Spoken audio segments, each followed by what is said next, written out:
6. The girl without hands has to suffer because her father did not solve his own problem decently, but avoided the conflict by selling her to the devil. Seen from a woman's standpoint, she is threatened by a terrible animus.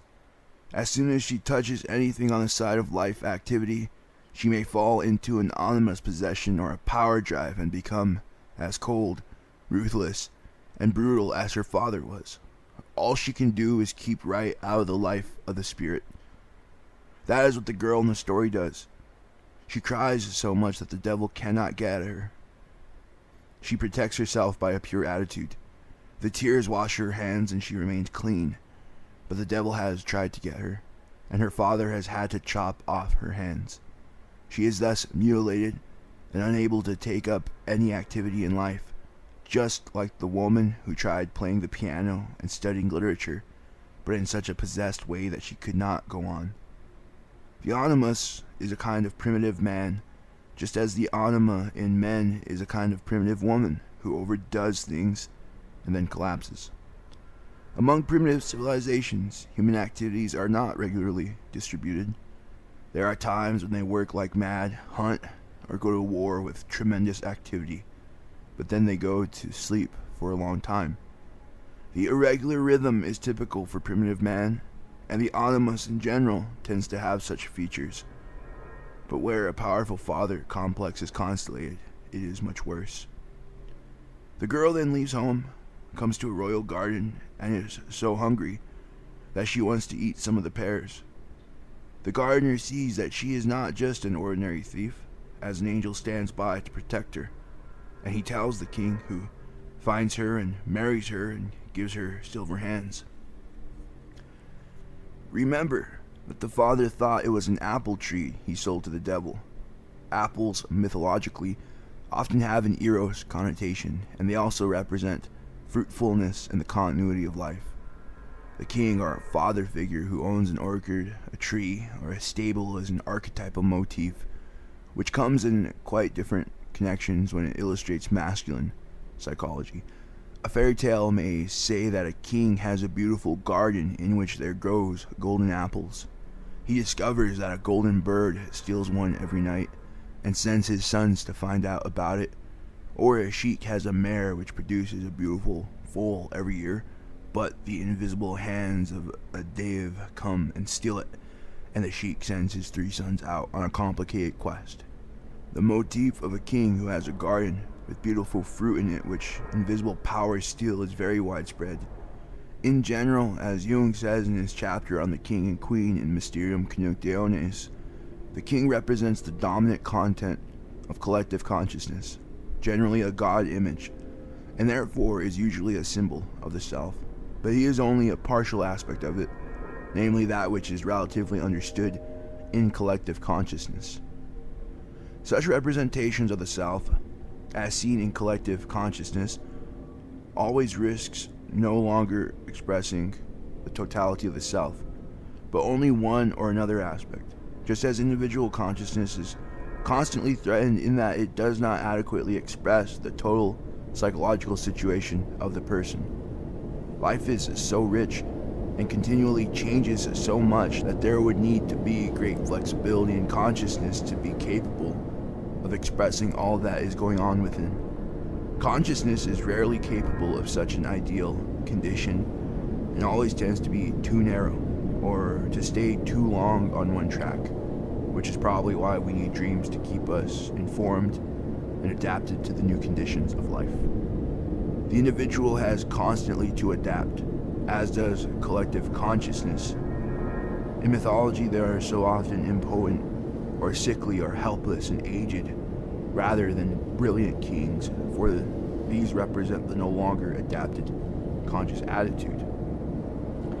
The thief is the personification of an unconscious factor that attracts energy from consciousness. If you are depressed and you get up in the morning in a bad mood and everything begins to be boring and flat, something is stealing your energy. The primitive man who gets up in such a condition actually says that somebody has stolen the fat off his kidneys or one of his souls, and he goes to the medicine man to find it again. These losses of energy and interest mean that life is fading from the realm of consciousness, which is generally due to a complex constantly in the unconscious that attracts the energy. And the conscious one feels bored and stale, while the dreams slowly become enriched. The law of life has accumulated below, but you cannot pick it up. When the feminine aspect of the self, or the anima, begins to damage or steal energy from the collective consciousness, a kind of sullen opposition in the collective unconscious appears. This atmosphere of inertia indirectly forces the man to change his attitude. When a woman cannot make the evolution necessary to meet the situation, it is natural for her to adopt the feminine reaction of becoming nasty and sullen, and of spoiling the man's pleasures by always saying no. She ruins the atmosphere by a nasty passivity, at the back of which stands the half-unconscious intention of forcing the man to change.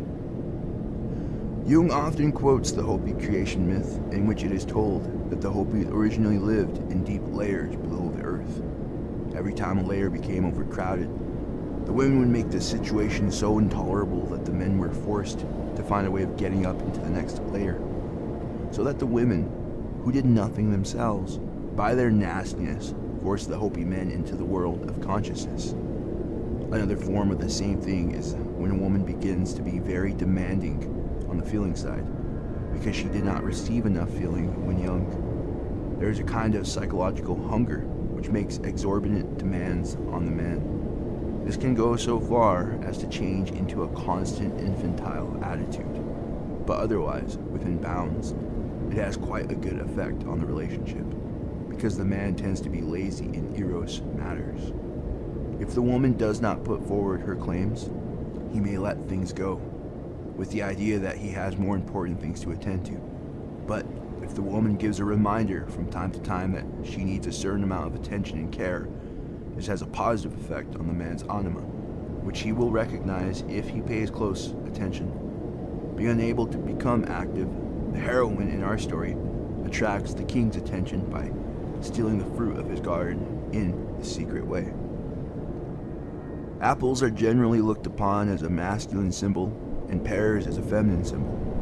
One is reminded of an analogy to the Garden of Eden, where Eve was induced to steal the fruit and eat and give it to Adam. But there it is not the angel, but the devil who gives it to her, as you know. In the story in Genesis, the apple stands for the knowledge of good and evil, which would make men equal to God. That is, to steal and eat the fruit would be to break into the realm of the divine totality. And it is the Promethean sin to want to go beyond the natural unconsciousness of paradise, the sin of wanting to become conscious, which is resented by nature, or in this case by God. Later philosophies and some of the church fathers started to think a little bit differently about the story in the Bible. They said that if Eve had not eaten the fruit and given it to Adam, man would not have fallen into sin and been driven out of paradise, and God would not have become man. Christ would not have been born and lived as a man and been crucified on earth. And since, from a Christian standpoint, that is the highest act of divine grace, one cannot help thinking that what happened to Eve in the Garden of Eden was a felix culpa, a fortunate sin, a sin with a favorable outcome. In the medieval legend of the Holy Grail, there is in the story of Parsifal another contrast to the story of Adam. Parsifal does not transcend the taboo against gaining knowledge and ask about the Grail vessel. He asks neither about the king's wound nor of the service of the Grail vessel, because he had been told that to ask was childish. Parsifal there is likened to Adam, and is often called the third Adam, in contrast to Adam Primus and Adam Secundus. His sin is not asking, whereas the first Adam ventured into the realm of knowledge and ate of the fruit. This mirrors a slow transformation in man's attitude towards consciousness. It is as though now it is a sin not to become conscious, whereas originally it was felt that it was a sin to become conscious. In a different form, it is still a conflict for many people who, when talking of depth psychology and analysis, say that one should not dig up such things. One should let sleeping dogs lie, and that to follow one's common sense and the general rule would be enough. For to want to know more is to sin. But we know that to remain unconscious is also a sin against nature. If someone remains below this level or pretends to know less than he should, feelings of guilt and other neurotic symptoms appear. We are still confronted with the paradox that it is a sin to become conscious and a sin to remain unconscious. Since we cannot remain in a state of innocence, it is a question of choice and attitude which sin we prefer. Here, certainly the theft in the king's garden has a positive result, because it draws the king's attention to the girl, and he marries her and gives her silver hands, which are not as good as she gets later, but with which she can function halfway. Later she gives birth to a child, but when the king is away at the war, the letter should announce that birth falls into the hands of the evil one, as well as the king's reply, with the result that the queen and her child are driven away into the forest. This exchange of letters has several variations, and generally it is not the devil who exchanges the letter, but the cruel mother-in-law does it because she is jealous. Taken from one angle, you could say that the girl represents the type of woman who has to live a completely passive life, and in the positive sense of the word, only a feminine life, because she is threatened with falling into a pathological drive as soon as she leaves the frame of passivity. But the solution of keeping out of the devil's hands by keeping out of life is only a temporary one. Sooner or later, the problem will return, and very often, as it does here, it comes up in marriage. Many young girls refrain from studying or developing their minds because they rightly feel that if they did, they would fall into animus possession, and that would prevent them from marrying. But if the girl marries and her wish to develop her mind is not appeased, the problem will return. She has avoided animus possession and has married, but her secret longing also to develop the other side within her still remains, and very often a kind of unsatisfied restlessness and depression overcome her. So the devil reappears, and this time interferes with the marriage situation. If this part of the story, the negative father complex of the woman, is confronted with the negative mother complex of her marriage partner, the girl is condemned to passivity and isolation, to inactivity in life, in order to save herself from the devil. But if she marries a man with the mother complex, the mother or the mother-in-law will interfere. Since the daughter-in-law is passive, rather lame, and incapable of taking a definite stand, the mother-in-law will step in and arrange, for instance, what has to be done for Christmas and what the baby needs. The girl can do nothing about it, for the mother-in-law has stepped into a vacuum. Generally, the young girl is able to defend herself against the older woman, but if she has also to defend an inner area within herself, then she will not have the energy or ability to defend herself on the outside. It can be said that wherever the woman is forced into too great passivity in order to avoid her devil, she will become a martyr. For those around her will take advantage of her. The fact that she is too passive and isolated and does not grab what she wants attracts others to take advantage of the situation. The devil is attracted on the outside, but the pattern thus created has a meaning. For unless she were persecuted by her mother-in-law, she would never get her hands back and would have artificial hands to the end of her life. The action of the whole story circles around this problem.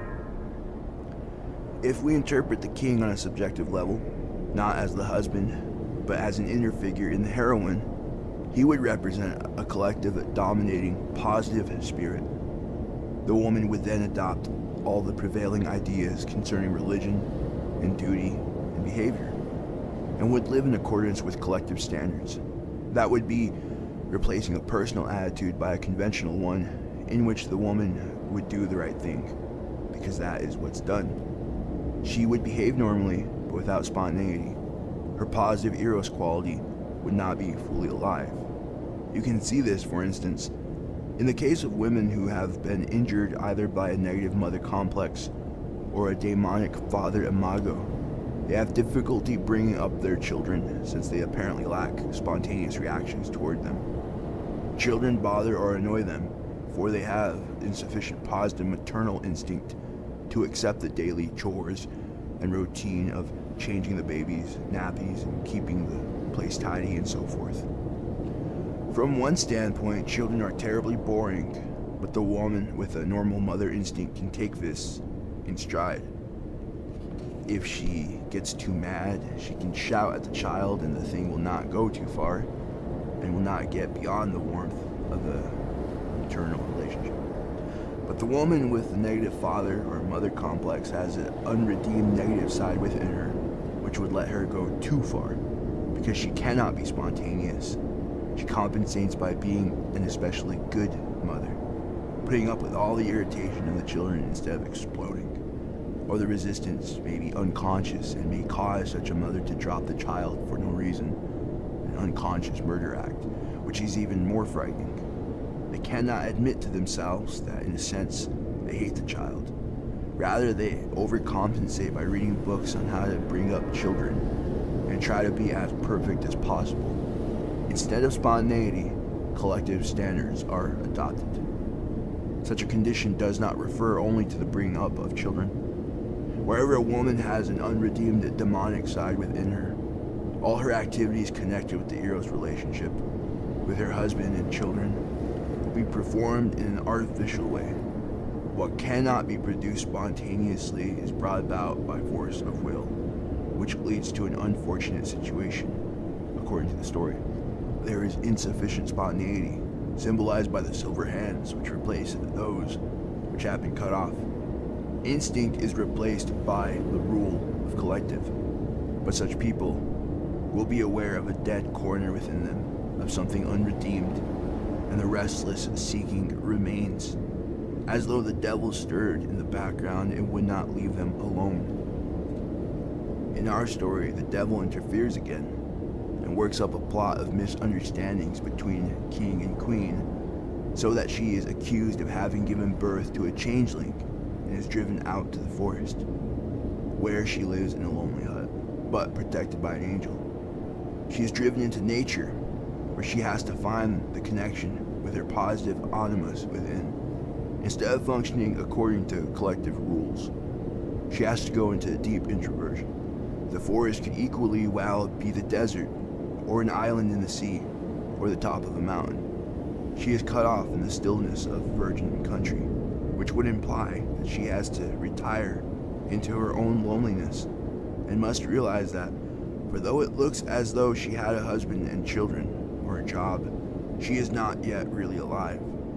Most women, since they depend so much on relationship and long for it, have great difficulty in admitting to themselves how lonely they are and in accepting that as a given situation. To retire into the forest would be to accept loneliness consciously and not try to make relationships with goodwill, for that is not the real thing. According to my experience, it is very painful, but very important, for women to realize and accept their loneliness. The virgin soil would be that part of the psyche where there was no impact of collective human activities. And to retire to that would be to retire not only from all animus opinions and views of life, but from any kind of impulse to do what life seems to demand of one. The forest would be the place of unconventional inner life, in the deepest sense of the word. Living in the forest would mean seeking into one's innermost nature and finding out what it feels like. Vegetation symbolizes spontaneous life and offers healing to the woman destroyed by a negative animus or negative mother complex. In many stories, women badly injured by the negative animus or negative mother complex are persecuted not by the devil, but by their stepmother. All the second half of this story is concerned with the negative mother complex and the demonic father as well. It is the same development. In both cases, the girl is doomed to passivity and has to go back to the unhurt virgin ground in her soul.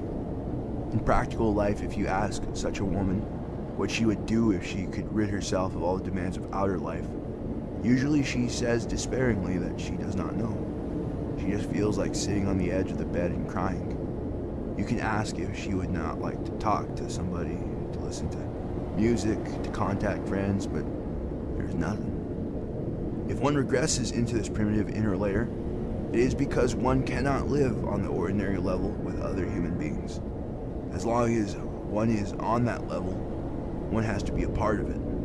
But the forest is the place where things begin to turn and grow again. It is a healing regression.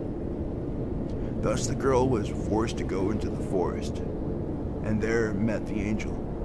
If there is such a 0 point where life is reduced to absolute nothing, the fairy tale says that one should then go completely into nature. And in my experience, this is often the right thing. Frequently, women say that the only way in which they can enjoy life a little and not feel so bad over their difficulties is by taking long walks in the woods or by sitting in the sun. This is a genuine tendency, for it seems as though only nature in its virgin beauty and essence has the power to heal in such a case. Women have a very deep relationship to nature in its positive form. Relationship to animals can also affect the cure, and many women make a relationship to a pet, which at that time may mean more to them than anything else, because its unconscious simplicity appeals to the wounds within them.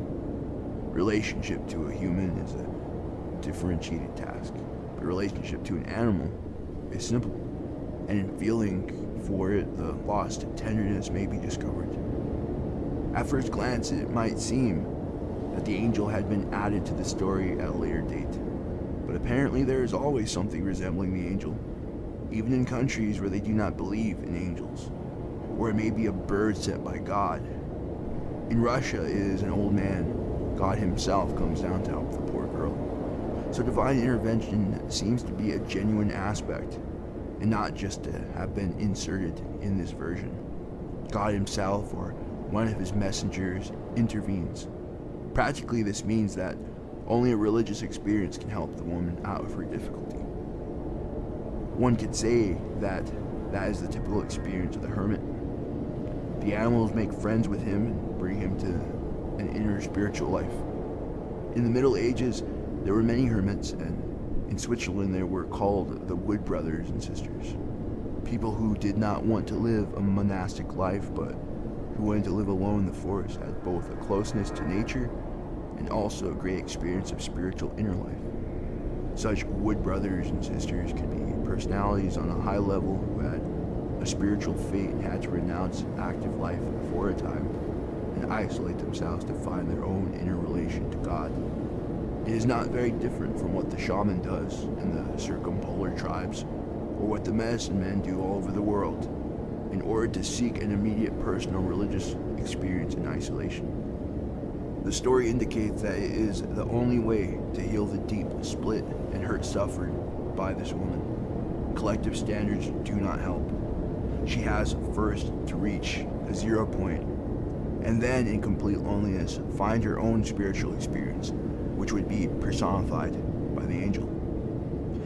In the supreme moment of loneliness and sadness, it is as though activity began in the unconscious, for in that moment the hands are healed. The text says, "Her hands grew again as before." Variations are sometimes more detailed, but they always refer to healing by nature, not by doing something special. In many versions, the hands are healed by putting her arms around the tree. That is, she gets healed by a process of inner growth, the tree being a symbol of the process of individuation. In the quest of the hero, it is responsible action that brings about the process of individuation.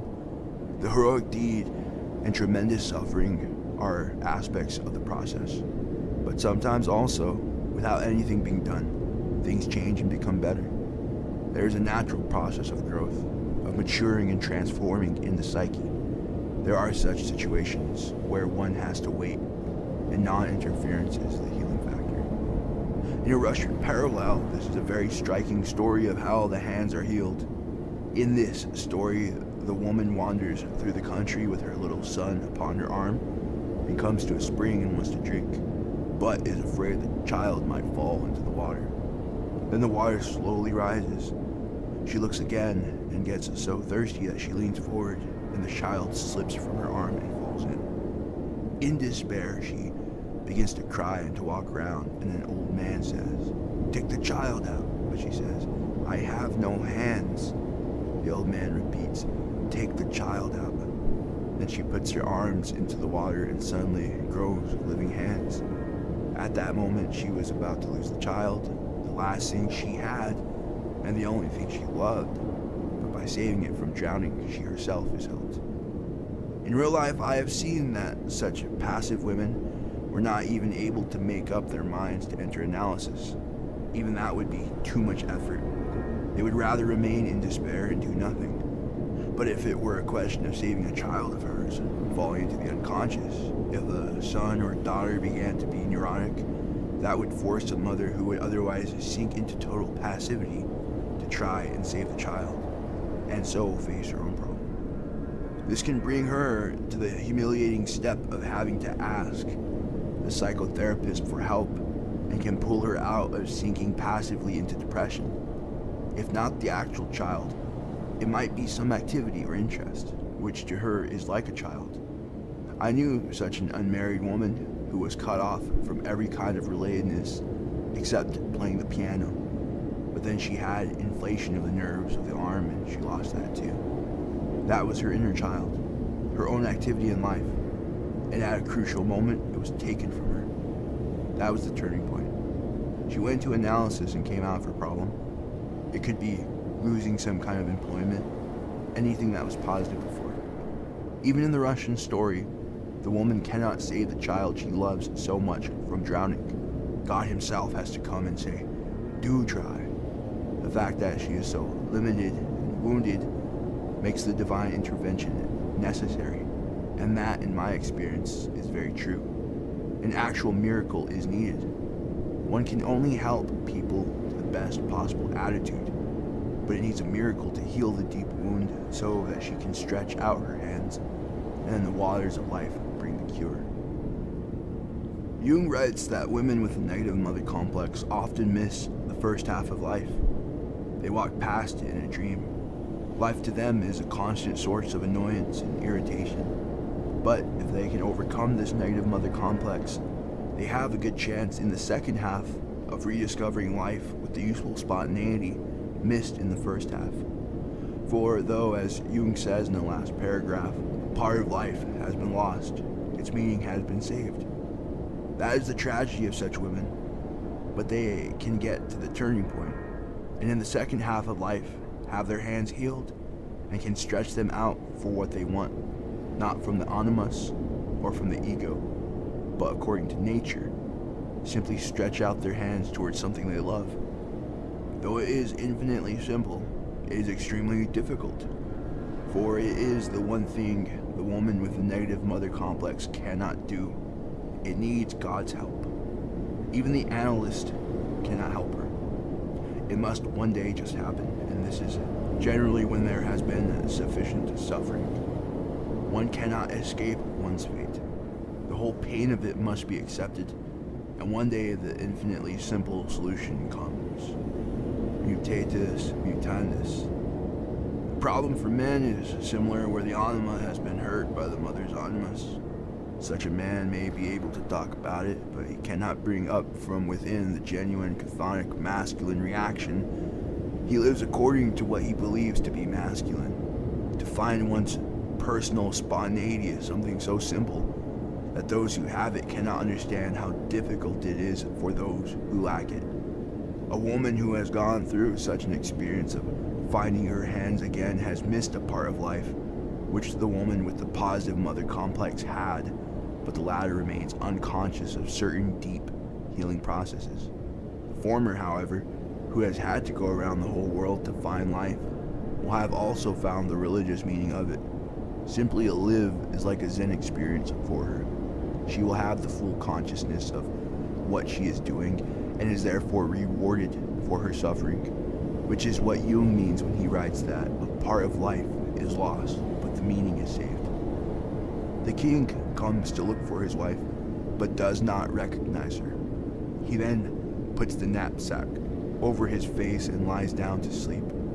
His wife, having been told by the angel that her husband is there, tells the boy, sorrowful, to pick up the napkin, which had fallen off, and to recover his father's face. The king hears his wife talking to the boy and recognizes her, and the couple is reunited. If we interpret the king as the woman's real husband, it would mean that after a crisis in the marital life, where she has to be cut off temporarily, the natural relatedness will come back after the healing. If the king represents, as he probably does here, the ruling principle of collective life, such a woman can then adapt to collective life and its activities. It is as though she had awakened in the second half of life to take a normal and adapted place in society, and the whole strangeness which cut her off before has disappeared, for she can now act spontaneously and from within. The son was named Sorrowful. He is the fruit of the woman's life that has passed through the whole experience of suffering and thus acquired serenity and wisdom.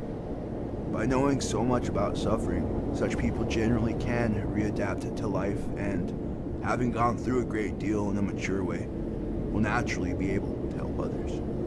She will have something that attracts, for others will recognize her sufferings, which will also make her more understanding for theirs. A Siberian shaman was asked by a traveler if, after the initiation, one could go as far as one liked. He answered yes, if one was ready to pay the price in suffering each time. Sufferings are steps within the inner processes. This woman knows more than anyone who has not lived in such a condition. The motif that the king's face has to be covered in order to protect him from the sunshine is very meaningful. In mythology, the king and the sun are much connected, as for instance in La Rue Soleil and the sun symbolism of the king in Egypt. The king would be the earthly representative of the sun principle. If he represents the dominant of collective consciousness, the sun would be the archetype behind it. In general, the sun has a positive meaning and brings light and warmth. But in certain circumstances, it is also looked upon as demonic, for it burns up like the demon of midday in the Bible, when the sun burns in a destructive way, destroying all vegetation. Therefore, one can say that if clarity of consciousness is too strong, it has a destructive aspect. It burns all those mysterious archetypal processes that cannot be pulled into the realm of consciousness. Every person who is on the way to individuation will discover, in some form, the necessity of keeping certain things entirely to himself. Generally experiences in the realm of eros that cannot be told to anybody, sometimes not even to the analyst. There also are things one knows about other people, where it has happened that one learns another person's secret without ever wanting to do so, and one knows that one must always and at all times behave as though one did not know. There are things not even discussed with oneself. They must be left in the twilight, and must not be looked at too exactly. There are secret things of the soul that can only grow in the dark. The clear sun of consciousness burns their life away. In mythology, there are such fairies, trolls, and the like, even good ones, who have been struck by a ray from the sun and petrified. They have to live in the twilight, and if they are struck by the sun's rays, they turn into stone. If you take the king as a real man, it would mean that he cannot reconnect with his anima, for the woman would represent the anima, without putting a napkin over his face, keeping himself away from the principle of collective consciousness. Only by shutting his eyes to the outside world can he unite with the sufferings of his anima. If he represent the collective principle in a woman, it would mean that within her, her collective religious ideas and her ideas of morality have to be set aside so that she can react with her personal inner truth. The king gave her the silver hands and therefore forced her into a half-right and half-wrong kind of life. The napkin placed on his head would be covering a rational attitude, so that there is not too much of it. Collective principles should be a little bit discreetly relativized. One should not look at them too closely, which means that the principles of collective behavior in the special case do not become negative, because they do not go too far. Its rules are quite alright, as far as they go, because the animus is positive here. He gives her something that holds her on a certain line, a moral framework, and which protects her from being too weak or lost in life. The napkin on the face is a beautiful picture. The collective values should be protected from the sun of too clear consciousness. It is typical for the animus that, statistically seen, he is generally right, which is why we fall for him. But he is not right in the actual situation. You might say to such a lonely woman that she should introvert more, sink into her loneliness. Then she would say to you that she needs to relate more. Introversion would make things worse still. She's already so cut off. She is quite right, but she says it at the wrong time. A thing which is usually right is now suddenly wrong, but one should not tell the animus that he is wrong. Say to him, yes, you are right, but just now the situation is different from what you think, and that is putting a napkin on the king's face. Even if she has something of value to say, it might be better to keep her opinions to herself or express them only in private conversation or when asked. A woman who always gives advice irritates a man. It needs a veiling of the inner face of her animus. He first puts on the napkin, and when he lets it fall, the queen sends a sorrowful to replace it. The positive animus has the right feeling about the necessity for the veil. In this, the king and the queen are united in feeling and attitude. That is the union of opposites. The handlessness which formerly was painful passivity has now been transformed into conscious discretion. That would be the positive aspect of the previous handlessness. The motif of the veil is an archetypal one. You could say that the deepest religious experiences have to be kept secret, and by nature remain secret, and it would be most destructive to tell them to anyone else. The person who knows more than the others is, by that very fact, unendurable for society and a black sheep. That is quite natural. For example, in a quarrel, each party thinks he is right and the other wrong. But an onlooker cannot take sides, for he realizes that for both it is a shadow problem, and that the shadow is being projected. The onlooker may be accused of cowardice because he refrains from acting, but the person who sees further must keep out and be ready to accept the unpleasant role of a coward, because of the shadow projection in both parties. In collectivity, this may look like a lack of backbone and an inability to take a stand on the right side, but no explanation is possible, for that would only bring an attack by both parties. There the veil has to be used. The process of individuation often imposes a certain discretion. The Swiss Saint Bruder Klaus had the greatest inner experiences and isolated himself and lived with them, and from time to time, theologians would come and try to question him. He was not only a saint, but a very clever peasant, and if he saw that they had no idea of real religious experiences, he would say that he was a poor, unlettered man who was very ignorant and would be so glad if they would help him in his ignorance. By veiling his whole inner life, he escaped the Inquisition. He had the instinctive healthiness which knew that one must not tell people of things they cannot grasp. There are mysteries that cannot be shared with everybody. Klaus spoke of his inner experiences to his friends, but something can be told to no one. And a secret told to the wrong person is destructive and even irresponsible. An analyst also must interpret a dream carefully so that it may be within the range of the analysand's understanding and not beyond it. I was once consulted about a friend of my mother's maid who heard voices. She was a cook and a primitive woman. The voices prevented her from going to communion. I was asked to take her on, but from a medical standpoint, she was just crazy. I saw that even if I used the most primitive language, she would not be able to understand. So I referred her to an exorcist in Einsiedeln, and she has been quite alright ever since. In that case, it was right to treat the voice as an outer experience. An enthusiastic beginner might introduce such a person to analysis, but that would have been irresponsible behavior, for it would have taken her out of her natural place. There are people who belong in the Middle Ages or even the Stone Age, and who should be left there until there are definite signs that something within them needs to go further. Otherwise, one acts destructively. I have met in Kuznacht a man belonging to the Stone Age. I had to buy some tools, axes, and saws, and let out that I was building a hut in the woods, and that there would be no electricity. Next time I saw the man, he said, "You are leaving civilization, and you are right. I did that long ago.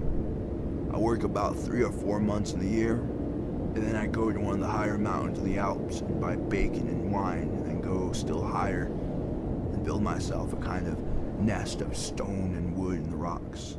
I undress, and if there is nobody around, I go naked on the glaciers and I search for crystals. Everybody," he said, "who goes to church gets ill. You must listen to the plants and stones because God is in them, and all the rest is junk. I am 65 and have never even had a cold." He was a kind of abominable snowman, walking naked on the glaciers, not a person for Jungian analysis. So one has always to consider the historical age in which the other person lives, and not expose that person to the sun of modern rationalism, but leave that which should be veiled.